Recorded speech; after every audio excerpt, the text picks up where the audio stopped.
Hi, I'm Sharon with Arizona Home Group, and I had the unique opportunity today to talk to my very first client ever. This is Keith Kaprowski, and he was my very first buyer back in 2003. And he just paid off this property after 20 years. It has not been 30. You were 20 years. On the fast track. But he's paid off this home, and I've never had a client actually stay in a home long enough to pay it off. So I thought it would be a unique opportunity to ask him a few questions today. What prompted you to keep this home for years after you actually moved out? So actually, the 2008 crash happened because I bought this in 2003, and I looked around the neighborhood and I thought about selling as well. And then unfortunately, most other people's homes actually looked nicer than mine. So I decided that I was going to rent it. And so for a few years, I had renters that were friends of mine, and then I had renters, I put it out on Craigslist.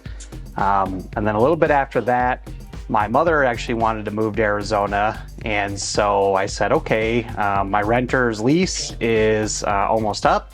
So if you would like to live in this house for a little while you look for your home, that would be fine. And then after about 3-4 months, I think my mom unpacked all her stuff and decided she just wanted to live here. So now mom lives here. So it worked out very well then. Yeah, actually. So you've been able to, cash flow from it, which is the whole point of real estate for me. As an agent, I'm very passionate about people building wealth through real estate, and you're a perfect example of that.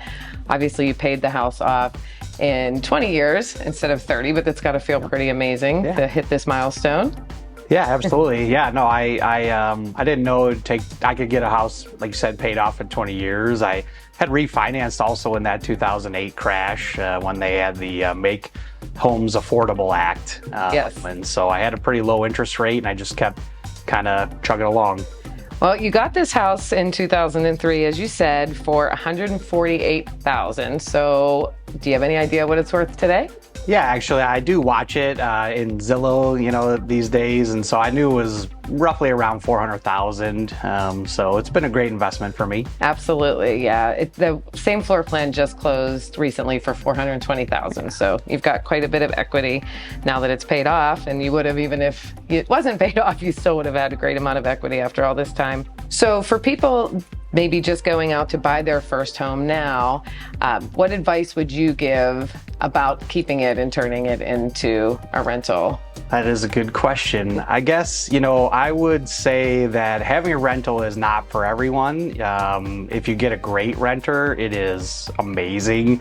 If you get a not great renter, it's not so amazing. How about that? I did have a renter that wasn't that great.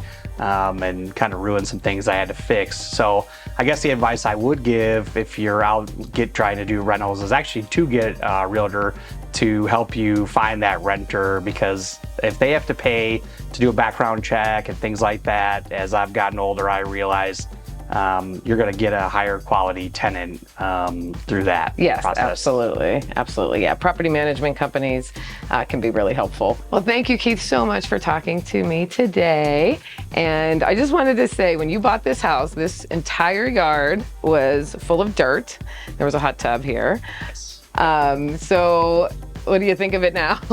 No, it's amazing now, and I'm glad that the trees have matured and gives us a great shade. It's a very peaceful place out here now. Yeah, this is great. You did the cover because there was no covered patio, and I can't believe how big the trees got. 20 years, I guess, is long enough to grow your whole yard. So once again, Sharon Coffini with the Arizona Home Group. I love working with first-time buyers. I have been doing it for 20 years, and if you need anything, have any questions real estate related at all, please don't hesitate to reach out to me.